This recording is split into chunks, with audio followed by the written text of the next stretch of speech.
오늘 읽은 말씀에 근거해서 마태복음 강해의 23번째 시간으로 예수님의 긍휼 사역과 상반된 반응이라고 하는 제목으로 말씀드리겠습니다.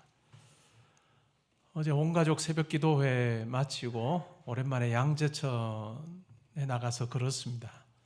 봄 기운이 확 느껴졌어요. 한 2주 정도면 양재천 색깔도 참 많이 달라지겠구나 하는 생각이 들었습니다. 봄이 우리에게 성큼 다가온 것이죠. 영어로 곧 봄이다 라고 하는 이 말을 Spring is just around the corner 라고 하는 말로 표현합니다. 그냥 코너를 딱 돌면 봄이 있을 것 같은.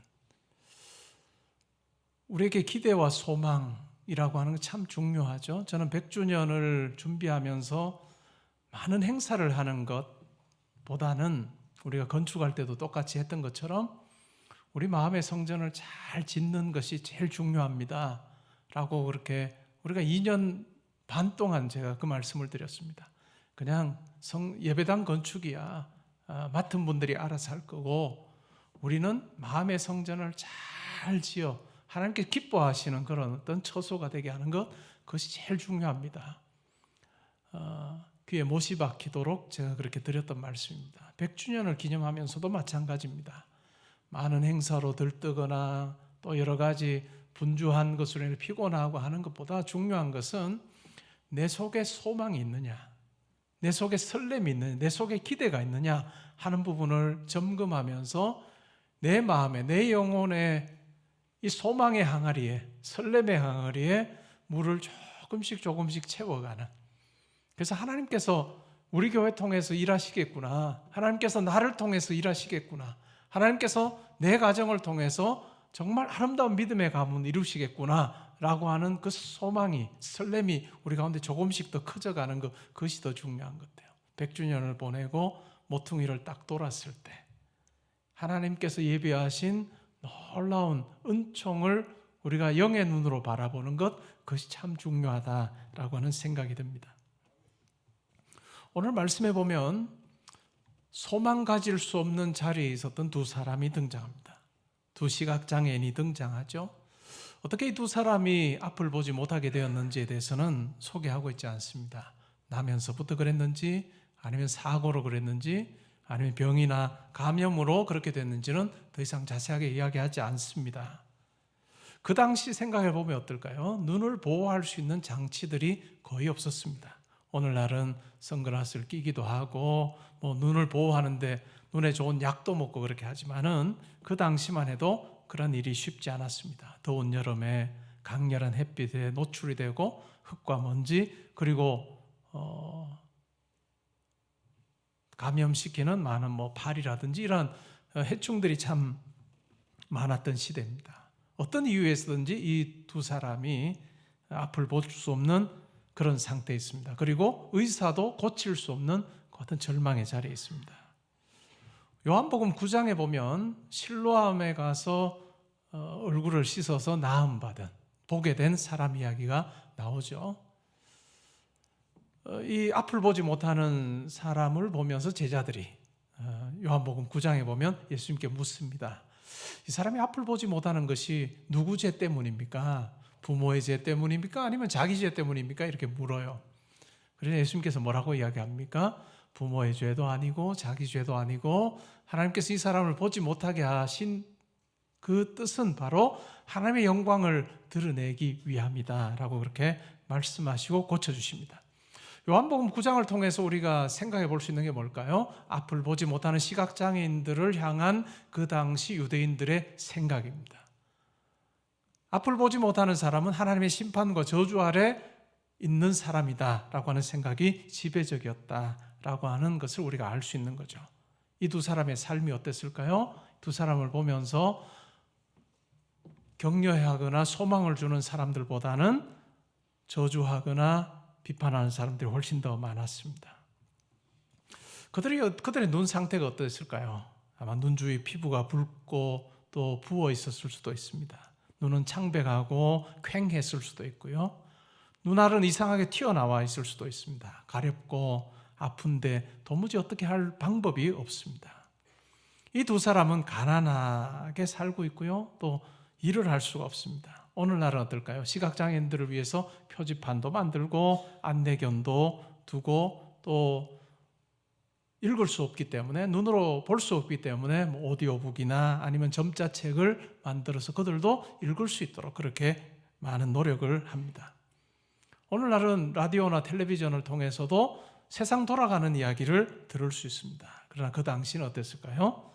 그들의 귀에 들리는 소리는 주로 그들을 비난하는 소리였고 또한 그들을 향해 저주하는 소리였습니다. 심지어는 이들을 가지고 있는 것을 훔치는 자들도 있었고 이들을 이용하는 자들이 항상 그들 가까이에 있었습니다. 다른 사람의 자비에 의존하는 삶입니다. 어둠의 세계 속에서 그들은 살고 있습니다. 앉아서 구걸하는 것, 그와 같은 슬프고도 고독한 삶이 그들의 삶이었습니다. 그런데 본문에 보면 다행인 것은 두 사람이 지금 함께하고 있는 거죠. 맹인 둘이 등장합니다. 서로 얼마나 의지했을까요? 하루 중에 지금이 어느 몇 시쯤 됐는지 그들은 볼 수가 없었겠죠. 몇 시인지 뺨에 와닿는 햇빛의 각도를 통해서 아마 예측했을 것입니다.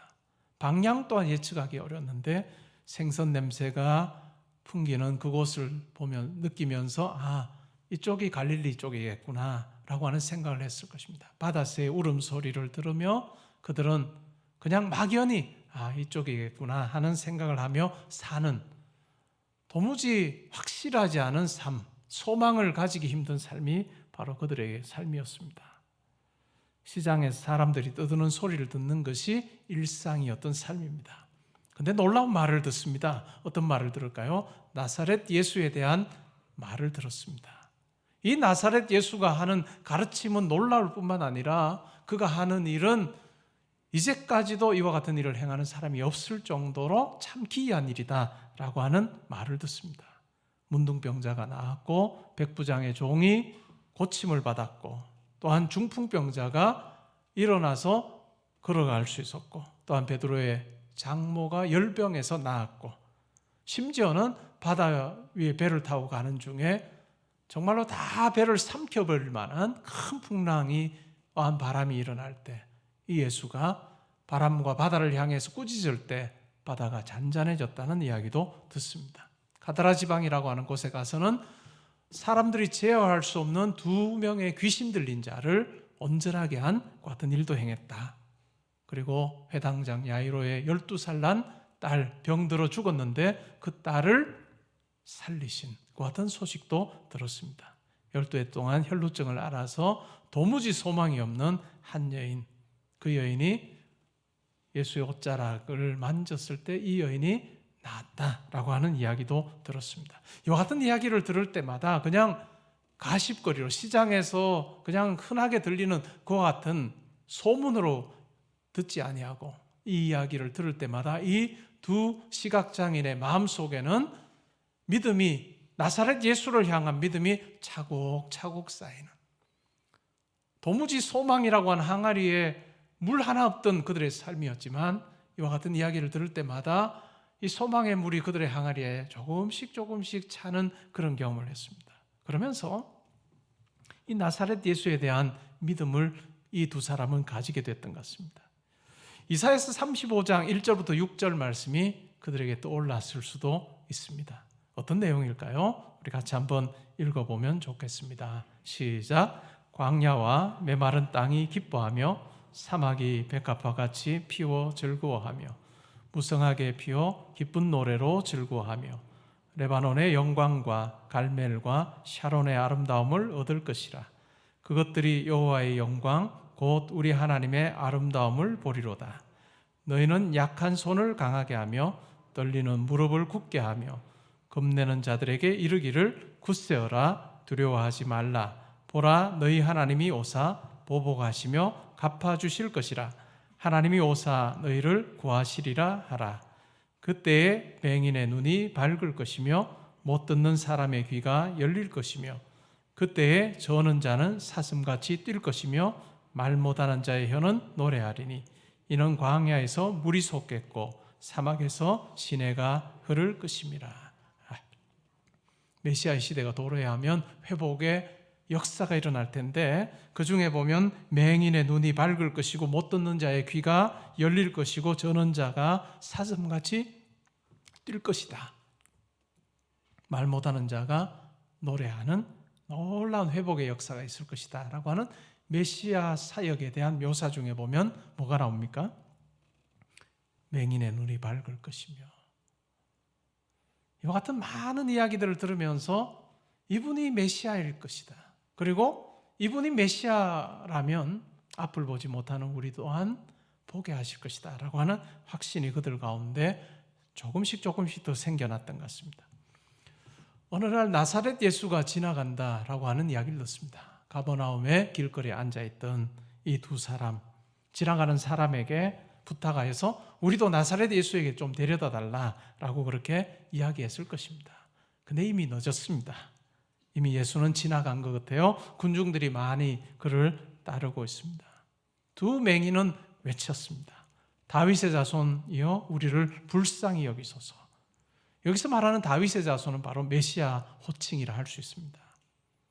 이제는 자기들이 있던 그 절망의 자리에서 일어나서 앞을 보지 못하는 그들이지만 어떻게 해서든 예수 그리스도께, 나사렛 예수께 나아가야 되겠다라고 하는 마음으로 예수를 향해 갑니다.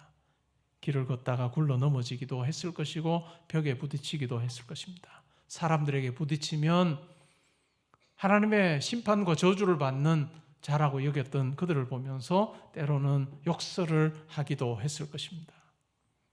맹인으로 사는 삶은 많은 유대인들에게는 땅에 속한 사람들, 즉 그 사회 속에서 아웃사이드의 삶을 살 수밖에 없는 것이었습니다. 예수께 나아가는 그 과정 또한 쉽지 않았을 것입니다.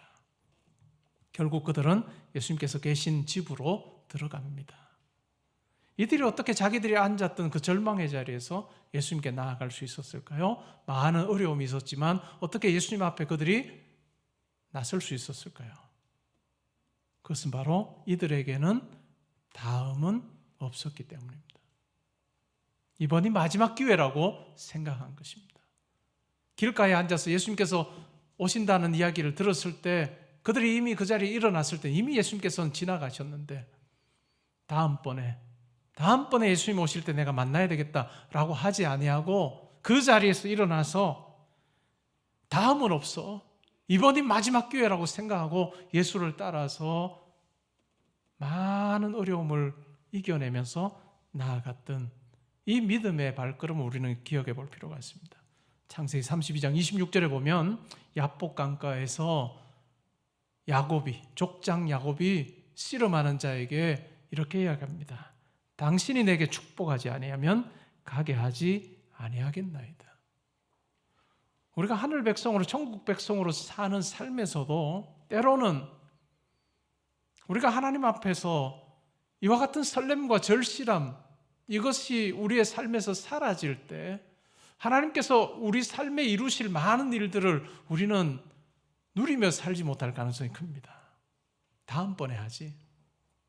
다음번에 하면 돼. 그게 기도의 자리든 예배의 자리든 찬양의 자리, 섬김의 자리든지 얼마든지 다음번에 할 수 있어라고 하는 생각을 우리가 가지면서 나에게 주어진 마지막 기회라는 생각을 우리가 때로는 하지 않을 때가 있습니다. 근데 내일은 우리의 시간이 아닙니다. 내일은 하나님의 시간이지 우리의 시간이 아니에요. 우리가 기도할 수 있을 때, 우리가 예배할 수 있을 때 하나님 앞에 나에게 주신 마지막 기회라고 생각하고 예배하는 것, 기도하는 것, 그것은 정말로 중요합니다. 예수님 앞에 나아갔을 때 예수님께서 뭐라고 말씀합니까? 내가 능히 이 일을 할 줄을 믿느냐? 그러자 이 두 맹인이 뭐라고 답합니까? 주여 그러하오이다. 이들의 대답에는 if가 없어요. 만일 하나님, 주님께서 원하신다면 하실 줄 압니다. 이런 고백이 없습니다. 이런 답이 없습니다. 그냥 주여 그러하오이다. 예, 그렇게 생각합니다. 이들의 대답 속에서, 이들의 믿음의 항아리 속에 물이 가득했다는 것을 우리는 확인할 수 있습니다. 예수님께서 그들의 눈을 만지시며 말씀합니다. 너희 믿음대로 되라. 너희 믿음대로 되라. 그러자 그들의 눈이 밝아집니다.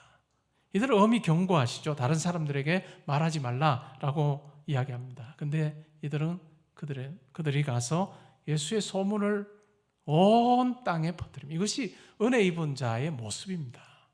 자기 이야기를 하는 게 아니라 예수의 소문을 온 땅에 퍼뜨립니다. 이것이 어찌 보면 은혜 입은 우리 성도의 사명이에요. 우리가 하는 일은 각기 달라요. 다른 모습으로 우리가 살지만 예수 그리스도의 십자가를 통해서 은혜 입은 자가 해야 되는 마땅한 일이 있다면 내 자랑이 아니라 예수의 소문을 많은 사람들에게 전하는 것, 그것이 우리의 일이 되어야 할 것입니다. 여러분의 믿음은 어떠합니까? 신앙생활하는 여러분의 믿음은 어떠합니까? 여러분 지금까지 신앙생활하면서 얼마나 하나님의 일하심에 대해서 여러분 생생한 체험을 했습니까? 때로는 우리가 살다 보면 우리 인생에서 만나게 되는 문제들, 상황들 앞에 우리가 좌절하는 경우가 있습니다. 낙심하는 경우가 있습니다. 근데 정말 가만히 생각해 보면 우리의 진짜 문제는 우리가 당하는 어려움이 아니에요. 우리가 겪는 문제가 아닙니다. 예수님에 대한 믿음이 없는 것이 진짜 문제입니다. 예수님에 대해서 믿음을 내가 가지고 있지 못하는 그것이 바로 진짜 문제라 할 수 있습니다. 예수님은 믿음으로 나오는 자에게 누구에게나 그의 필요를 충만하게 채워주실 수 있는 그 같은 전능하신 자비로우신 주님이십니다. 우리는 그 사실을 잊지 않는 것이 참 중요합니다. 여러분을 향해서 만약에 너의 믿음대로 되라 라고 하셨을 때 여러분의 문제가 해결될 수 있을 정도의 믿음의 항아리에 물이 차 있는지요? 여러분이 가지고 있는 어떤 인생의 계획, 여러분이 가진 정도, 여러분의 환경에서 어떤 계획을 세운다면 그냥 여러분이 하시면 돼요. 근데 우리는 항상 말씀을 읽을 때마다 하나님께서 우리에게 말씀해 주시는 우리를 향한 계획을 우리는 알게 됩니다. 때로는 우리 자녀들이 걸어가는 길 보면 그냥 평범한 그 길이 아니라 하나님께서 우리 자녀들에게 더 큰 꿈을 꾸게 하시고 계획을 가지고 달려나가기를 원하실 때가 있어요. 그때 과연 우리 자녀의 믿음의 항아리에 물이 어느 정도 차 있는가? 내가 과연 우리 자녀를 위해서 기도하는 그 믿음의 항아리에 정말로 소망의 항아리, 기대의 항아리에 얼마만큼의 물이 차 있는가? 그것은 참 중요한 일이라 할 수 있습니다. 저는 바라기는 이 자리에 있는 우리 모든 성도님들이 내 믿음대로 되라 라고 하는 이 예수님의 말씀이 우리 삶의 자리에서 응답받는 것 같은 삶이 될 수 있기를 바랍니다. 사람들이 귀신 들려 말 못하는 자를 데려오고 예수님께서 고치십니다. 이스라엘 가운데 이런 일을 본 적이 없다라고 사람들이 이야기하죠. 예수님에 대해서는 중립적인 입장을 가지기가 어렵습니다. 중립적인 입장의 대표적인 게 뭘까요? 예수는 인류의 역사 속에 위대한 성인 중에 한 사람이다. 좋은 도덕적인 이야기를 하는 그 같은 탁월한 교사 중에 한 사람이다. 성인 중에 한 사람이다 라고 하는 입장입니다. 그러나 우리가 말씀을 읽으면요, 둘 중 하나입니다. 둘 중 하나예요. 예수는 정말 하나님의 아들이심을 믿게 되거나 정말로 구주이시고 주님이심을 고백하게 되거나 아니면 예수가 미치광이다 라고 하는 두 가지 반응밖에 없습니다. 왜냐하면 예수님의 가르침의 내용을 보면 예수님께서 다시 이 땅에 오셔서 하늘의 천사들을 대동하여서 천국에 갈 자와 지옥에 갈 자를 심판하는 심판주로 오신다라고 하는 이런 메시지들이 가르침이 예수님의 가르침 속에 있어요. 이것을 받거나 아니면 헛소리하는 사람이지 라고 하는 두 가지의 반응 외에 중립적인 반응을 가지긴 굉장히 어렵습니다. 예수님께서 행하시는 일을 보았던 사람들은 이스라엘 가운데 이런 일을 본 적이 없다라고 하는 사람이 있었는가 하면 바리새인들은 더 큰 귀신에 사로잡힌 자라고 그렇게 비난하기도 했습니다. 여러분에게 예수는 과연 어떤 분이신지요? 우리가 복음서를 통해 잘 아는 대로 나를 위하여 십자가에 달려 죽으심으로 내가 예수 그리스도의 십자가와 부활을 믿을 때 내 영이 살아나게 하시고, 영이 살아나는 것이 그냥 지식적으로 살아나는 것으로 살아나는 것으로 그치는 것이 아니라 내 삶에서 경험되게 하시는, 이제 땅에 속한 사람으로 땅의 그 원리, 땅의 어떤 삶의 방식 가지고 살지 아니하고 하늘을 향해서 열린 문이 나에게 주어져서 하늘에 계시는 하나님 아버지께서, 내 아버지께서 내 삶에 개입하셔서 지혜 주시고 능력 주시는 것을 체험하는 그 삶을 내가 살고 있는가? 그것이 참 중요하다라고 하는 것입니다. 여러분에게 예수는 과연 어떠한 분이신지요? 이어 나오는 내용을 보면 예수님께서 행하시는 일들이 나옵니다. 예수님의 사역을 한마디로 묘사하면 긍휼 사역입니다. 긍휼을 베푸시는 거예요. 36절에 보시면 무리를 보시고 불쌍히 여기십니다.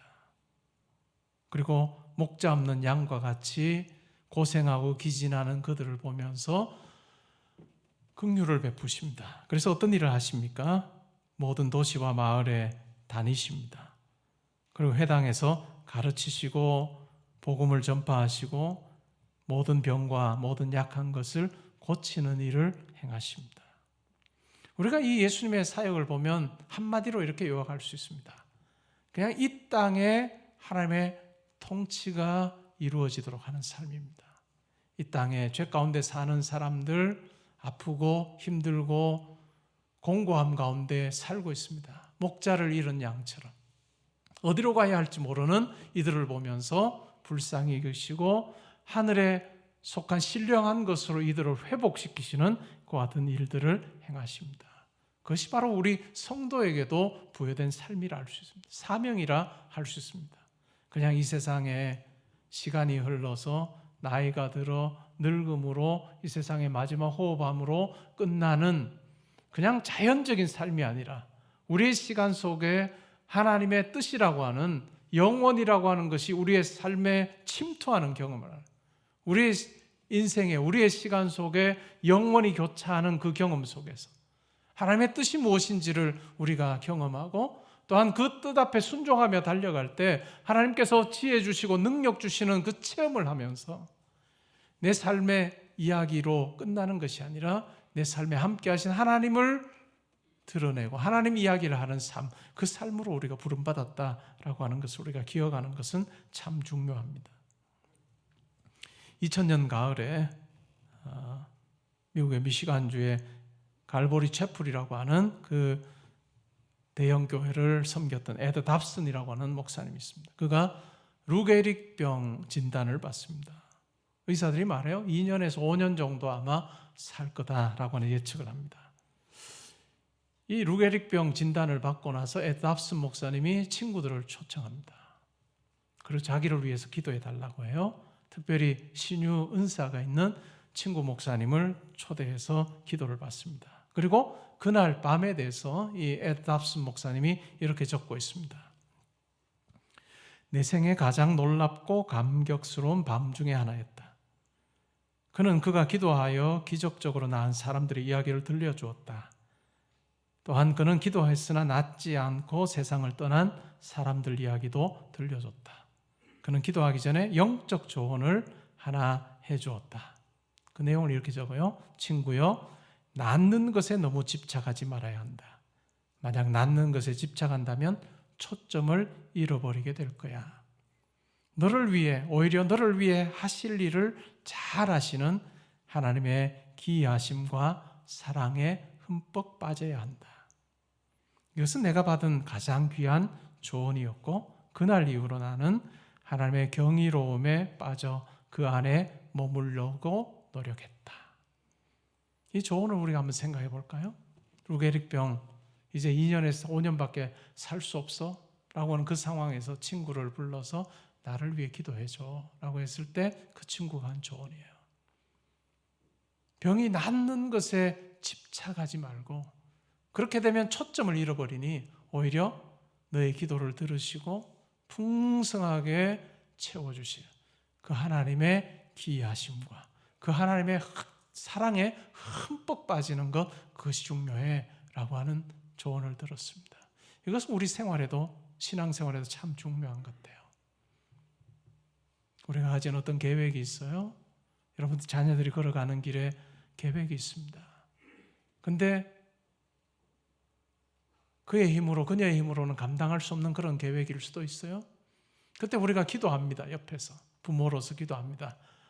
할머니, 할아버지로서 기도합니다. 하나님 함께 해주세요. 기도하는데 그때 기도할 때 우리 자녀가 걸어가는 그 길에 집착해서 기도하지 말라는 겁니다. 오히려 뭘 기도하라고요? 뭘 묵상하라고요? 하나님의 크심에 대해서, 하나님의 경이로우심에 대해서 이 아이의 삶에 개입하셔서 정말로 상상하거나 바라거나 꿈꾸는 것보다 더 넘치도록 함께 하실 이 하나님의 기이하심에 대해서, 하나님의 사랑에 대해서, 하나님의 자비하심에 대해서 흠뻑 빠지고 묵상하면서 하나님을 즐거워할 때, 그때 하나님께서 일하신다라고 하는 것입니다. 여러분 가운데 병중에 있는 분 있습니까? 어려움 가운데 있는 분 있습니까? 우리의 기도의 자리에서 하나님, 제가 이렇게 어려워요, 제가 이렇게 힘든 상황 가운데 있어요 라고 하는 그것이 여러분의 기도의 전부가 되지 않길 바랍니다.